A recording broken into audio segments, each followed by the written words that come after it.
While I was editing this video, I thought I'd say this at the start. If you are taking part in the challenge and you don't watch the entirety of this video, what are you doing? You're missing out on some insane tips that could put you over the edge and get you that extra score gain. This is no joke, guys. Some of the tips in here are very, very useful and could give you that glider and the 1 million prize if you perform well enough. Let's jump in. Hey guys, it's Post and welcome back to a brand new video on how to win the Extreme MrBeast Challenge and get that free glider, because only 100,000 people can get it, bear in mind. That's not many, and also have a chance of getting that 1 million. So some of these tips are so useful, they will really help you guys out, but it's going to be hard for me to say this, but I'm going to say it now. If you're going for the 1 million, it's really like trying to win the lottery. This game mode is too random to actually have a consistent score. However, you can practice surviving, but the minigame order and the order of the spawn of like the coins is too random to actually guarantee that you'll win that 1 million. So there is no skill really involved at the winner. The winner will be relatively skilled, but also have a very lucky game. So if you get good at it, like I've pretty much got good at it,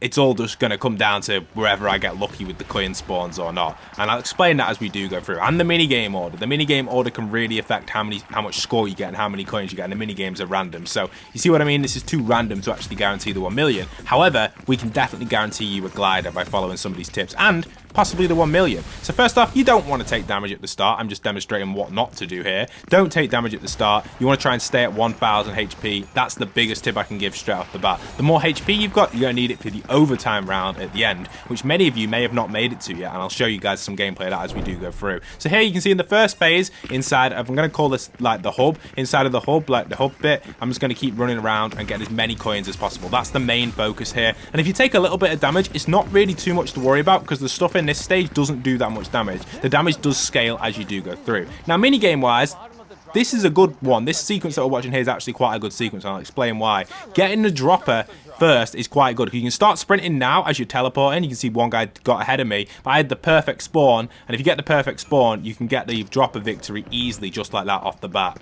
Now, I'll skip ahead to when I get teleported through, because I don't want to watch that for ages. And you see I'm doing well on score, and you get teleported back through over to the hub, as I like to call it, and now we get to go. Now, some of these challenges, you can just emote, and you can, once you've got the green highlight on you, you don't need to stay on that like dance pad. Even though you've got to go to it, you don't need to stay there. Move straight off it. And just these are some tips I'm giving you guys. Also here with the explosive bombs, you can see kind of the regions on the floor. Just stay away from that. Stay in the circle. It's always in this center piece. Always go to this circle and keep an eye out for where coins are, and maybe you might be able to grab them there. Only taking 20 damage, it's kind of worth of a sacrifice if it's in the first early stages. Later on, definitely not, because you can get heals and stuff. Here you can see I'm staying on the outside again, keeping my eye out. Health pack for team. I read it wrong, and I thought it was the one where you jump in for the health pack. It's because it was my first game on, but I made a big mistake there. I shouldn't have done that, but usually I won't do that. Big coin there, keep my eye out for coins. Also emoting. Use the sprint emote, the one that does the little sprint, the little, kind of like a little cheat, kind of little hack or whatever you want to call it, a little tip.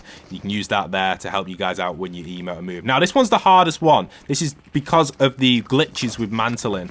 This is a really good order for the mini games as well, what we're getting right now. But when you're mantling, just take your time, guys. It's super buggy, so just take your time. Don't rush it, and you should be able to get all. I wouldn't really focus the coins on this. I'd just focus surviving. So just take your time with the mantling and make sure it works. I just really take my time. As soon as that A pops up, I press it, and I just get it. It's so buggy, the mantling. It's really frustrating. This is probably the worst mini game in my opinion, just because of the bugs. One simple bug can kick you straight out of here. But it's a great one to get at the start, because the more players in here, the better. You know, some of the mini games require less players to get more score, if you know what I mean. And we'll explain that as we do go through the mini games. So this so far, them two mini games off the bat, the dropper and that one, is really good to get at the start. If you get them later on, you're not really taking advantage of it. Here you can see the water heal one. It's quite a risky one to do, but you can get the timing right on it and you can do pretty well. And that's a good one. Good heals. Try and always get your heals if possible. Later on in the game, it can be a little bit more difficult to get your heals, but it can be quite easy. Now, sensitivity, make sure you've got it increased, guys, on your settings. Make sure you've got your highest FPS. Make sure you've got the best graphics suitable for you for this. I'd probably lower your graphics if you need to get the high FPS. I'm currently running 144 Hz monitor, so I made sure I have that FPS here.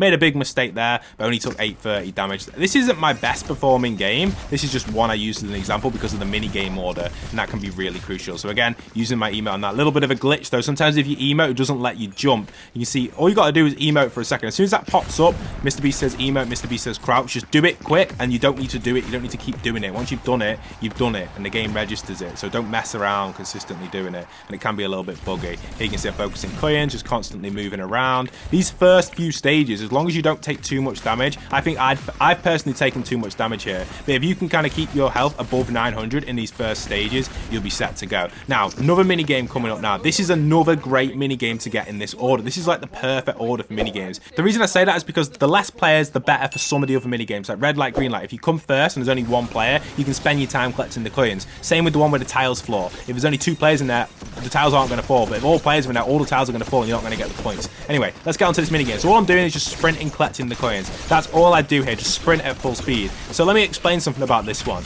This one is really weird because it's good to come up early on if everyone in your game is playing it properly. However, if you've got griefers, and what I mean by griefers in this, if the NPCs target you and you're sprinting, they won't be able to hit you. It's like a bug with them. They don't hit you very often. But if you start emoting or walking and not sprinting or standing still, then the NPCs will actually throw the stuff at you and hit you. I've tested this in private and I've done a lot of work with NPCs on the second channel. I know how their aim works and their mechanics very well. So in this lobby, you actually see there's a lot of griefers. So it can be weird. Like you could get this and someone could grief, but this guy who keeps emoting, he's causing all the NPCs to start targeting us, and that's a problem. That's a problem for you. If you're trying to get the $1 million, this is a problem. But obviously, if you're trying to get the 100,000 gliders, you want to get, I'll talk about the score you roughly need at the end of the video to get that. But there is a certain amount of score I think you'll need to get the glider. Anyway, it's not too much of a problem if you're just going for the glider. If you're going for the 1 million and there's griefers, you're kind of done for. They're not actually, they don't know, these players in the game don't know they're griefing.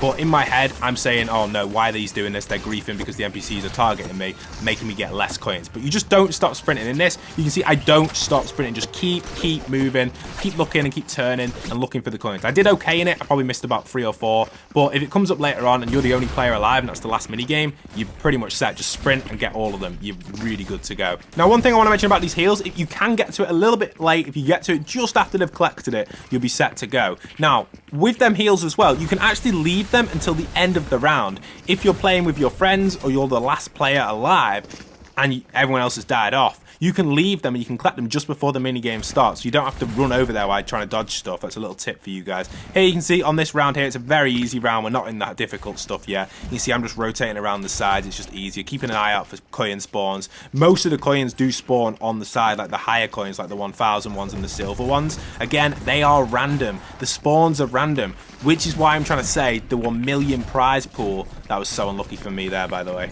I didn't mean to hit them 2 bumpers, but luckily they don't do too much damage, the bumpers there. Here, another team heal there. So you can see how much health you can get in these early rounds from heals, but the heals definitely do decrease in spawn rate as the rounds do go on. And there are a total, I don't know how many total rounds there are, but you do play all of the mini games. I think it's 5 in total.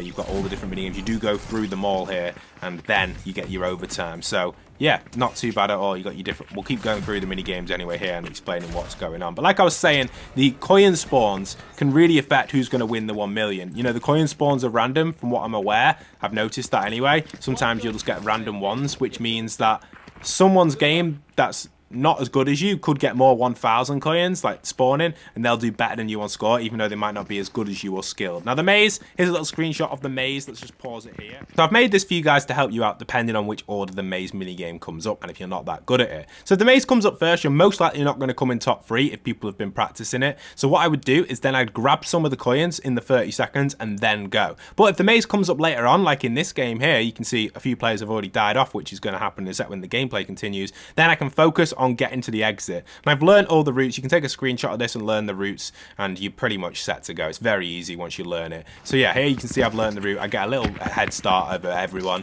I know I'm going to come first in the maze. I know it's so well the route. I'm guaranteed first every time, unless there's another person that knows it well as well. And there you go, I come first. And I think I've only come second once in the maze. Every time I come first, I know it so well. But if the maze comes up first and people do beat me to it and do get ahead of me at the sprint at the start and they know what they're doing, then obviously it's time to farm some coins, which is the other option which you can do. So yeah, I think that's quite a useful thing to know.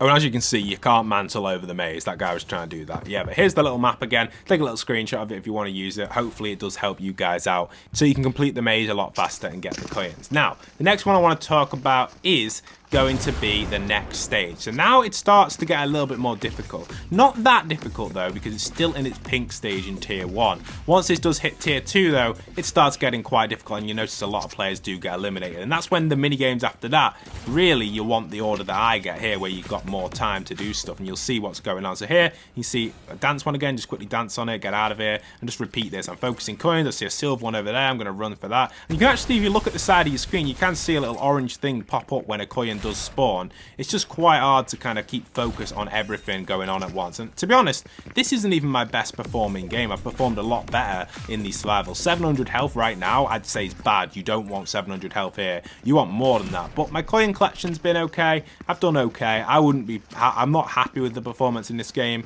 compared to other ones, but I generally do think that this one's a good one to show just because of the order of the mini games, which is like perfect. I wish I performed better in the survival aspect of it. Like that shouldn't have happened. And then obviously the heal of the water, this should be easier, but again it glitches for me. A lot of things are going wrong for me. And then obviously the dance floor one here, again, this is the worst one. I hate the dance floor, like I really do. You've really got to kind of be quick and know what's going on. Sometimes I like to stay towards the dance floor area just so you're easy to be able to get to it if need be, and you can get hit by the seamsters. So my performance in this is really bad. 500 health now is a red flag, guys. If you're at this sort of HP, you know you're probably not going to get the 1 million, but you will get enough points to get that glider, which we are focusing on. You want more HP. So you can see a lot of players have been eliminated there. There isn't many left, and inside of here, this is the actual, I guess, when we find the briefcase. Now the spawns are on screen now, and let me give you a little tip with this. So there are all the spawn locations for the briefcases, and obviously the blue squares are the coin spawn locations. Now if this mini game comes up first,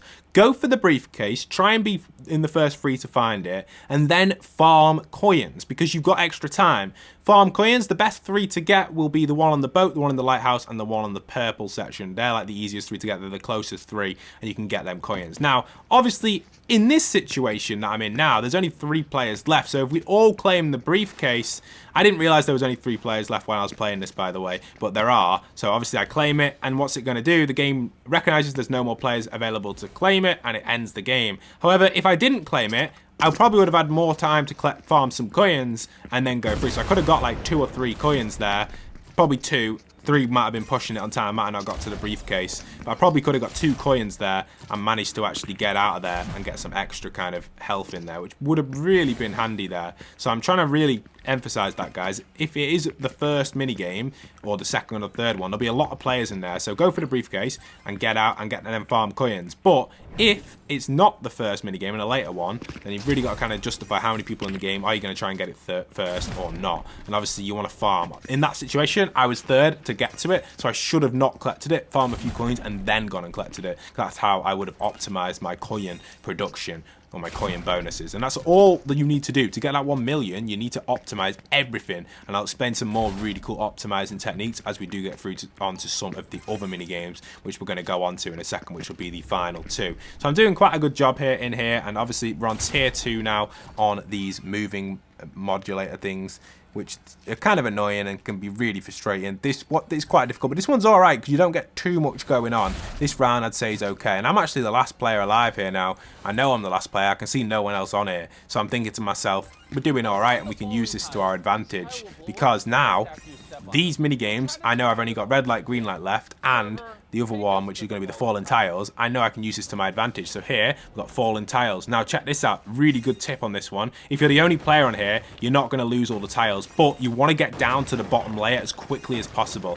I think I took a little bit long here on this one. I should have dropped now. I should have been going down to the bottom now. I'm taking too long to go down, because the reason I say that is you guys will see why. If you can optimize your timing perfect on this, you could get a lot of score, and this is why, because the bottom layer has more coins on. So if you get to the bottom layer, you're able to farm more score. Now, I'm not the only one I've seen doing this. I've seen a lot of people doing this in Spectre when I've been looking. Unfortunately, I didn't manage to farm it all, but if you optimized correctly, you could have got much. I don't know what the max optimization on that is, or the best route, but there will be a good plan if you're the only player on that. Now, obviously, if you're not the only player, then it changes up the situation entirely, but if you're your only survivor like I was, you can use that to your advantage. And the only reason I'm the only survivor here, I've not gone into a private game, I'm pretty sure the tournament will be public, so there will be other players in there. It's because the other players weren't the best and they got eliminated very quick, and I'm not the best, but I'm good enough to show you guys how to get the glider and maybe win the 1 million if you use some of my tips. So yeah, I can't really give many tips at dodging. Like, to be honest, you just got to have high sensitivity and always in your head, in the back of your head, always say that thing's moving towards you. I'm always thinking that it's coming, it's coming, it's coming. That thing, the pinball mover, it's always coming towards me. I know it's coming, I dodge it there, and just constantly saying that in my head, because that's the one that always catches you out every single time. There was just an unlucky jump there from me. I'm doing okay. To be honest, this isn't the best performance I've done in here, but I will show you guys one at the end of this, a really good performance in that, which is really useful. And obviously these coins I can't get to. I might be able to get to that one, but unfortunately I don't go for it because I see obviously this thing's coming in the sequences, so I got to dodge them as well. And you've really got to kind of be on your wit, guys. I'm leaving the health spawn. I'll show you guys that tip in a minute. Because I'm the last player, I don't need to worry about collecting that health spawn straight away. It does stay until the end of the round. I'll show you guys that in a second. Oh, I shouldn't have got hit there. That one keeps catching me out a little bit of a glitch, but that's all right. And a really bad move there, taking a lot of damage. Again, this isn't my best performance, and obviously now I can grab this because it doesn't despawn and get it. But if there's other players in here, you might have to go to that because they're going to rob it because they don't understand that tip. Anyway, moving on to the red light, green light. This is another great tip. This is the last mini game. You're the only player in here. Why rush it? Grab as many coins as you can. I'm just going to go for all the coins and run sideways and grab them all, which is really going to help out, obviously. I'm going to stop on red light and go for it. Now, if I was other players in here, I'd be going for that first bonus. I wouldn't be doing this zigzag strat, but because I'm the only player left, this is the best strategy to do, and it's easy to do. So yeah, you can get that a little bit too now. And you could even wait here for the 16 seconds because the tiebreaker in this 1 million does come down to your time alive. So I've kind of rushed it there. I could have actually had an extra 10 seconds on my time alive by not rushing it, which could help, which could actually win you the $1 million. If you get the same score as someone, your time alive comes, like who's got the most time alive is like something they look at. So you could time waste there and get an extra 10 seconds, which could help you win the 1 million over someone else if you get the same score as them. In the actual tournament, I will definitely be doing that. Obviously here for demonstration purposes, because this isn't the tournament, this is just the practice. I'm not going to be doing that, but that's a little tip for you guys that could help you win. It could actually get you the million, maybe. I doubt it. It's like winning the lottery. It's too random, but maybe. You just never know. Alright, so inside of here, obviously we're trying to focus the glider. This is the more difficult round now, and unfortunately I do go down. We do hit the overtime round, and we don't even make it through the progress. But luckily enough, I have got some footage of the progress, so you guys can see it here in a spectate from someone that did a really good job. I thought I'd play this one here for you guys. Just before that, I just want to mention that 92,000 score is what I got, and I personally think that you'll have to get over 80,000 at the bare minimum to unlock the glider, just because there's 100,000 people taking part in it, and I think most people will average about 70,000, 80,000, and a lot of the kind of newbie players will get a lot less than that, I guess. So I think anyone above 80 should be safe for the glider, but I can't guarantee it. It might actually be above 90 or even borderline 100, depending on how often people practice. So here you can see the overtime take place. This is the final round. There's no more mini games to play, so it sticks you in back into this section. And all you've got to do is survive the best possible. And this is probably one of the better performances I've seen. This guy actually gets higher score than I've ever got, so I thought I'd